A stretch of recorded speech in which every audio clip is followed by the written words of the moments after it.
Ni hao, pupunta nga kami ng east part ng Taiwan which is Yelan, Hualien at Taitung. Alas 2 pa nga ng umaga ay paalis na kami dito sa Chunan Miaoli at nire-ready na namin yung mga gamit namin.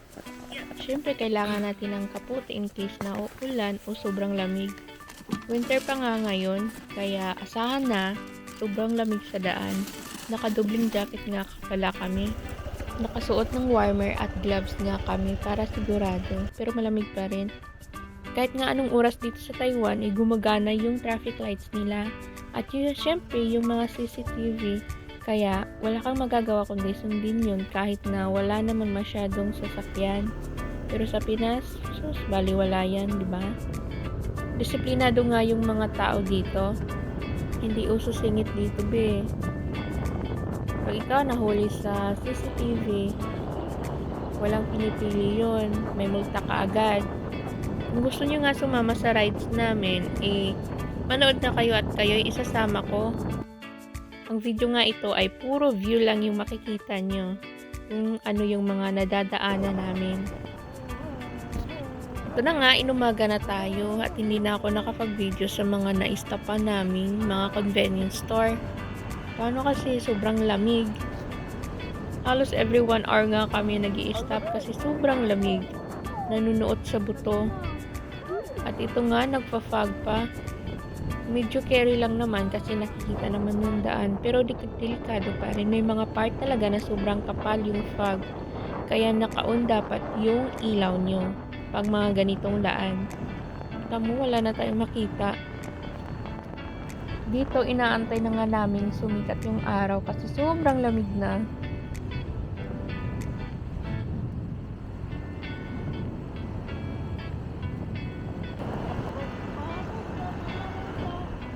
At ayan nga, nakikita ko nang sumisilip na si Haring Araw.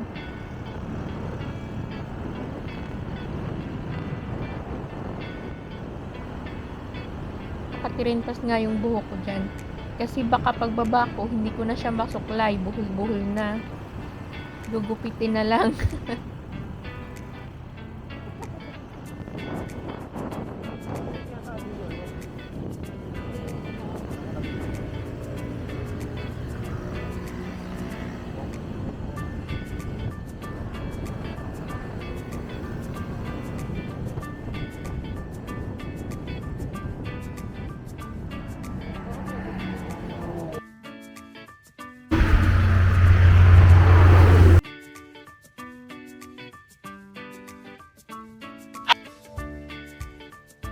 Ang ganda nga ng dumaang sasakyan. Mapapasana all ka na lang. Yung mapapasabi ka sa sarili mo balang araw, magkakaroon din kami niyan. Di bali? Pagsisikapan natin yan, di ba? Ang ganda nga ng paligid dito. Nakaka-refresh. May mga iilang sakura tree din. Ang sarap sa eyes, no? Yung makakita ka ng napakadaming halaman, puno, at saka mga bulaklak. Chill ride lang nga kami dito kaya pinapauna namin yung mga nagmamadali. Gusto kasi namin ini-enjoy bawat daan. Charis! Yung ang sarap kasi tumingin sa paligid, diba? Pero minsan napapatingin din kami doon sa mga sasakyang dumadaan. Ang gaganda talaga kasi, grabe. Yung parang toys lang namin dati nung mga bata kami. Mga luxury car. Yung mga Tesla, pinapark lang kung saan-saan.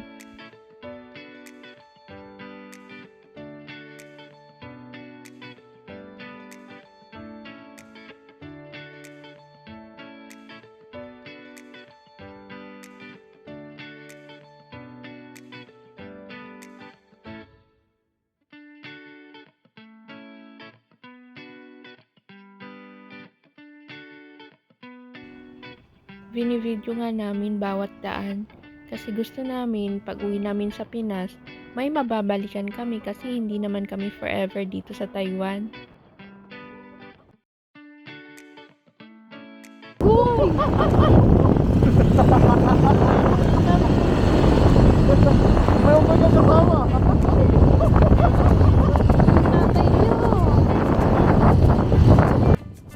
Meron ngang mga unggoy at squirrel dito. protected nga sila ng government.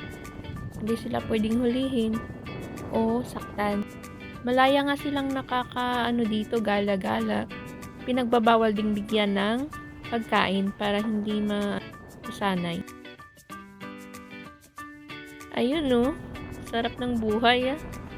Malayang malaya sila, yung hindi takot sa tao.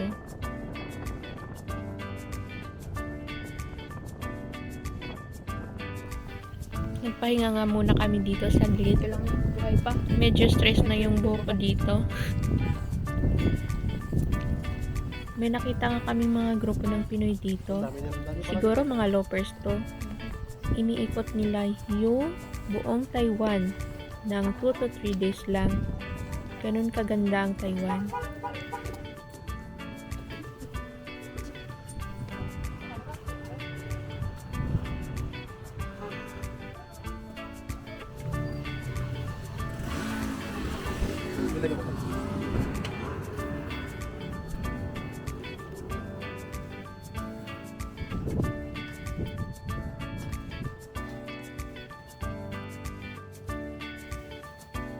Ano nga tawag dito?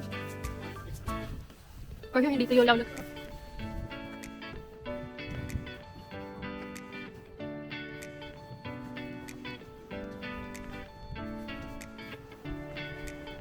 Ito.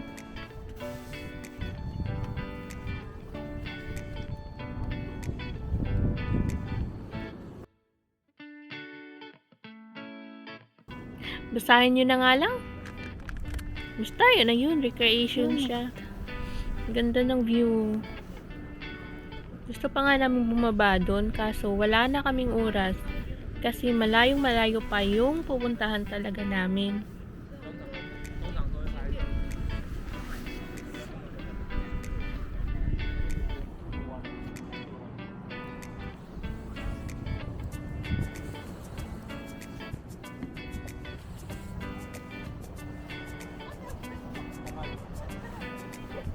Surang kita. Maitim ka dito ka.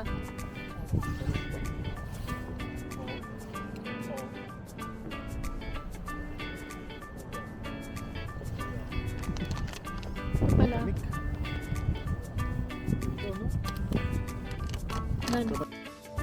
At ito, nasa Yela na nga tayo. Nasa bundok tayo, tapos sa baba, yung view ng dagat. Hindi na ako magsasalita at i-enjoy nyo na lang yung panonood para ma-feel nyo na para na din kayong nag-rides.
Bayan.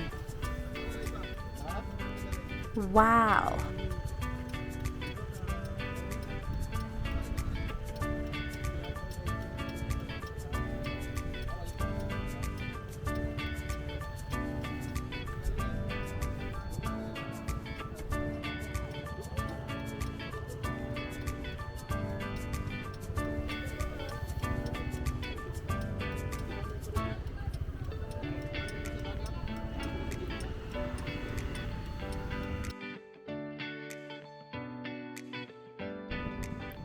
Tirik na tirik nga yung araw pero hindi namin ramdam yung init kasi malamig yung simoy ng hangin. Sobrang ganda ng dagat nila dito. Tingnan mo naman yung kulay, oh. Parang gusto ko ngang maligo. Grabe yung view. Sulit na sulit yung pagod sa biyahe. Pag ganito ba naman kaganda, nako, wala yung pagod mo. Pwede nga dyan mag-ATV. Pero hindi na namin tinay kasi wala na kaming lakas. Kailangan na namin magpahinga, baba naman kasi ng biyahe.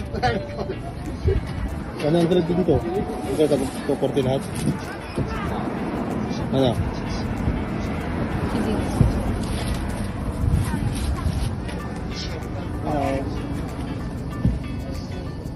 Bumili nga muna kami ng pagkain at doon kami sa tabi ng dagat at tambay.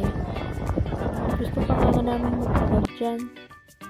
Kaso kailangan na din namin magpahinga. Nag-book nga pala kami ng hotel for 2 nights. Fast forward, ito na yung hotel namin. For 2 nights, nakuha lang namin for only 4,000 mahigit. Hindi lang din pala sa Japan, kundi dito din sa Taiwan, pinagbabawal na yung mga disposable amenities tulad ng toothbrush, cotton buds, at kung ano-ano pa na makakasira daw sa ating Mother Earth. Which is good naman, pero hindi kami ready. Pero buti na lang binigyan kami ng toothbrush kahit bawal. Kasi totoo naman, itatapon din naman yun after, tapos nasa earth lang din mananatili, diba? So, matatambak at matatambak yun. Yung view namin sa likod is ito. Para siyang probinsya feels. Ganun.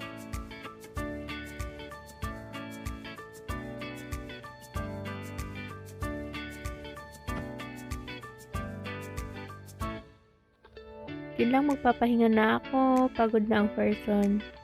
May part 2 pa pala to bukas, kaya abangan nyo.